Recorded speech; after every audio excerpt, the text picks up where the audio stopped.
et messieurs, bonjour. Au nom du maire, les conseillers communaux de la commune de Baya, je vous souhaite la bienvenue dans notre commune. Le choix porté sur la commune de Baya n'est pas fortuit pour abriter cet atelier. Les thèmes que vous aurez à débattre, à savoir le changement climatique, la production des semences et la biodiversité revêtent une importance très capitale. Pour ce faire, je vous demande une assiduité, une large participation en vue de l'atteinte des objectifs assignés à cet atelier. Donc, je vous souhaite la bienvenue et plein succès dans vos travaux. Je vous remercie. Mes chers invités, chers membres du conseil d'administration de la CNOP et du ROPA, chers invités, membres des organisations paysannes des différents pays membres du ROPA, au nom du conseil d'administration de la CNOP et l'ensemble de nos membres, j'ai le plaisir de vous souhaiter la bienvenue ici à Sélengué pour cette 3e édition de l'Université paysanne de l'État. Comme beaucoup d'entre vous le savez très bien, la question de la formation agricole revêt un rôle central pour les organisations paysannes membres de l'Europa, qui a fait de cette question une des priorités de son plan stratégique. La formation des jeunes, des femmes, des membres des exploitations familiales est le soubassement sur lequel se construisent les exploitations familiales dynamiques et fortes économiquement. Cette année, c'est fort heureusement que les questions clés, comme la production des semences par les organisations paysannes, la préservation de la diversité biologique, la certification des semences, les changements climatiques, les questions liées au changement climatique seront au cœur des discussions que vous allez avoir au cours de ces quelques jours de débat. L'Europa, dans sa stratégie, souhaite un vrai leadership des organisations paysannes sur ces questions, parce que ce sont des questions qui concernent au premier chef les exploitations familiales agricoles que nous défendons. Il est clair que les organisations familiales fortes économiquement sont aussi le socle sur lequel la paix et la sécurité peuvent se construire dans notre région. Car la pauvreté, les désastres liés au changement climatique sont le terreau sur lequel se bâtissent l'insécurité. Donc nous sommes dans des thématiques qui ont une importance capitale, non seulement pour nous actifs des exploitations familiales, mais aussi pour l'ensemble des décideurs politiques de nos différents pays, qui doivent comprendre que ces enjeux sont des enjeux liés même à l'avenir de nos pays. C'est pour cette raison que je voudrais vivement souhaiter que nos différents jours de débat aboutissent à des conclusions très importantes, opérationnelles, pouvant nous permettre d'avancer pour que nous puissions avoir des exploitations agricoles familiales, des organisations paysannes qui maîtrisent des filières économiques comme celle des semences, mais aussi qui sont à même de s'adapter aux effets néfastes des changements climatiques. Sur ce, je vous remercie de votre attention.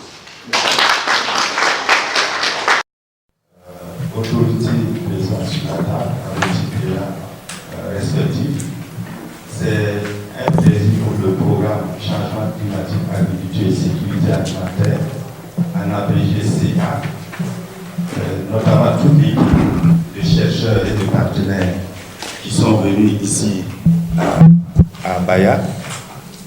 C'est réellement un plaisir pour nous d'accompagner l'Europa, un partenariat qui a d'ailleurs commencé depuis 2012 à la faveur d'une activité qui a été organisée à Niamey sur la question du changement climatique.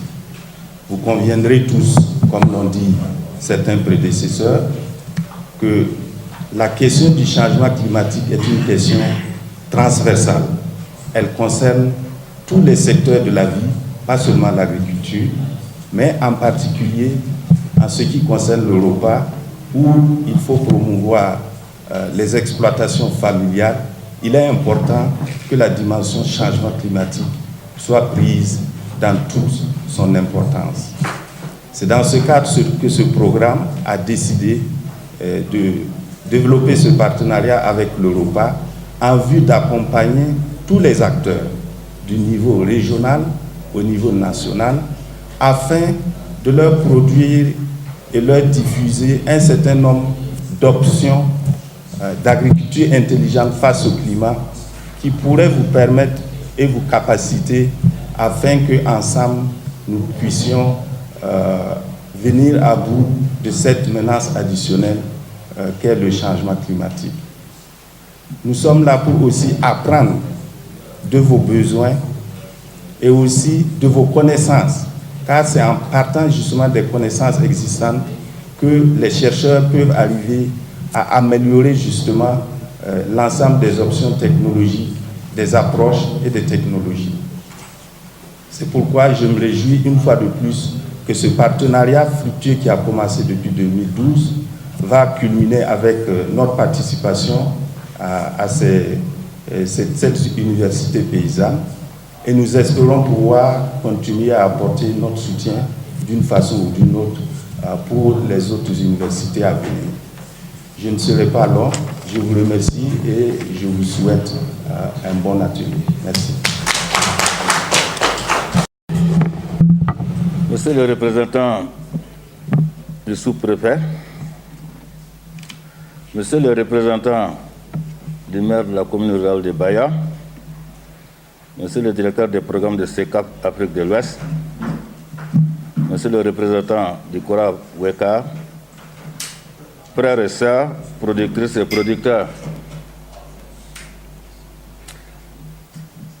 en l'absence du porte-équipe, le hérisson est obligé de donner de l'eau aux petits.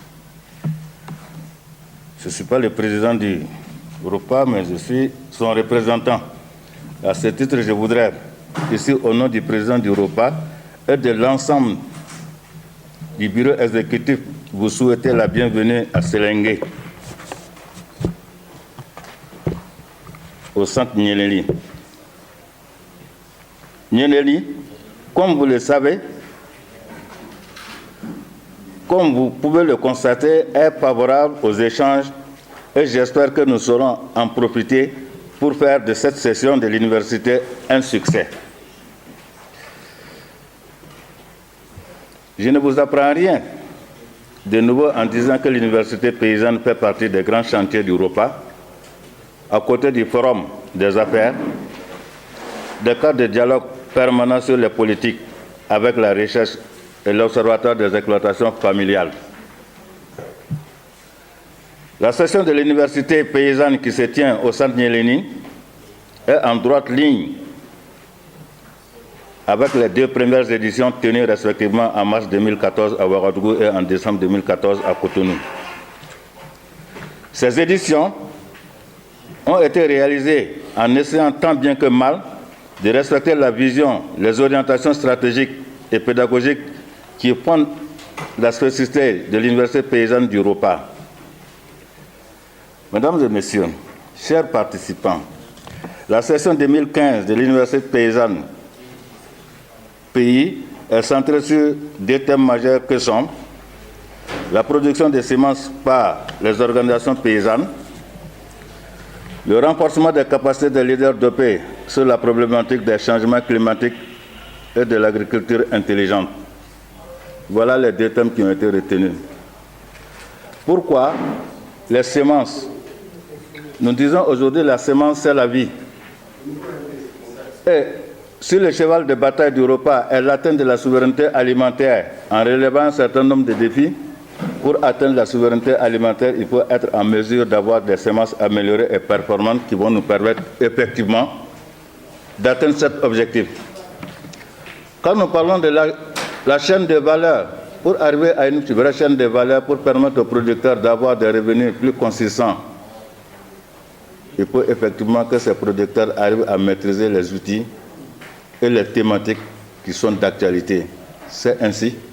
Ces thèmes sur les semences ont été retenus pour que nous puissions en discuter et voir comment les organisations paysannes, en tant qu'acteurs privés, peuvent aussi s'insérer dans ces domaines et participer à la production et à la distribution des semences au profit de leurs membres. Tout cela en concertation avec les institutions de recherche qui nous accompagnent. Nous sommes en même temps bénéficiaires et nous sommes en même temps acteurs. Donc, nous voudrons à partir de ce moment interpeller tout un chacun à s'impliquer par rapport à cette thématique qui nous intéresse à plus d'un titre.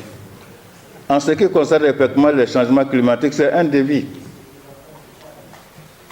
Comment produire, comment assurer la sécurité alimentaire et nutritionnelle dans un contexte de changement climatique? Voilà la thématique qui se pose. Si aujourd'hui les changements climatiques sont d'actualité, elles sont réelles, le devoir aujourd'hui des organisations paysannes et leurs membres, notamment le repas basé sur ses membres, comment peuvent-ils assurer la sécurité alimentaire et nutritionnelle de toutes les populations dans ce fléau? La raréfaction de la ressource eau, les inondations, la non-maîtrise de notre environnement de production. C'est pour cela que cette thématique a été retenue pour permettre aux uns et aux autres, parce que ce sont des défis que nous devons relever. Par rapport à l'expérience, le calendrier agricole commence à partir du 30 avril. Mais cette année, nous avons vu que nous avons engagé notre campagne à partir du 20 juillet. Elle s'est totalement décalée. Et nous avons vu la pluviométrie qui se poursuit jusqu'à nos jours dans certains pays encore. Ça dit quelque part, il va falloir effectivement que nous puissions changer d'idées et d'expérience et arriver à nous situer dans ce contexte. Voilà pourquoi nous tenons beaucoup à ce que les participants échangent sur les changements climatiques et l'agriculture intelligente. Parce que quand on parle d'intelligence, ce sont des outils que les formateurs vont nous mettre à notre disposition qui vont nous permettre effectivement d'améliorer nos systèmes de production et aller à l'avant. Ces deux thèmes se sont imposés, je le dirais naturellement, en effet, dans le cadre de la mise en œuvre des politiques agricoles régionales, ECOWAP et la PAU.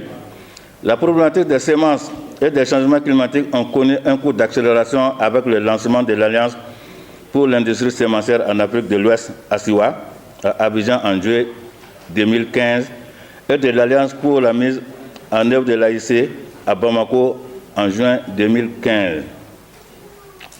L'Europa et ses plateformes sont appelées à jouer un rôle déterminant dans la mise en œuvre de ces alliances en tant qu'organisation des producteurs. Par conséquent, il importe donc que les organisations paysannes et leurs leaders s'approprient les enjeux et les défis qu'implique ce processus. Parce que si les organisations ne s'approprient pas, si les leaders eux-mêmes qui sont chargés de conduire les autres ne prennent pas en compte les thématiques d'actualité, aujourd'hui nous n'allons pas arriver à atteindre l'objectif que nous sommes assignés, c'est d'atteindre la souveraineté alimentaire et nutritionnelle à tous les niveaux. Ce sera un moment pour mettre en lumière les acquis et les insuffisances, mais surtout de tracer les perspectives. Nous avons bien dit, c'est la 3e édition. Sur les 3 éditions, nous avons eu des forces, nous avons eu des faiblesses et nous avons eu des insuffisances. Ce sera le lieu d'en tirer des leçons, des enseignements, comment améliorer et perfectionner pour les années à venir. Je ne saurais terminer mon propos sans remercier vivement la CNOP Mali pour l'organisation mise en place pour que l'université se tienne dans les meilleures conditions. Ce portage par les plateformes est une donnée clé pour la réussite des sessions de l'université. Merci à la CNOP. Merci à nos partenaires, notamment tous ceux-là qui nous accompagnent, le CORAP, le CECAP, qui rendent possible la tenue de la session par leurs appuis techniques et financiers. Enfin, nous témoignerons notre reconnaissance au gouvernement du Mali et aux autorités locales de se léguer pour toutes les facilités qui nous sont faites pour la tenue de cette session. Plein succès à la session 2015 de l'université. Je vous remercie. Bonjour. Au nom du sous-préfet, nous vous souhaitons la bienvenue à l'arrondissement de Kangari, qui englobe la commune de Baya et la commune de Tarandou. le sous-préfet aurait aimé être là ce matin, présider lui en personne, parce que c'est important atelier. Et comme on le dit en adage bambara, l'urgence a eu raison du préfet. Il a appelé ailleurs avec le maire pour l'édition. En vous souhaitant plein succès dans vos travaux, je déclare ouvert l'atelier de la 3e édition de l'Université paysanne. Je vous remercie.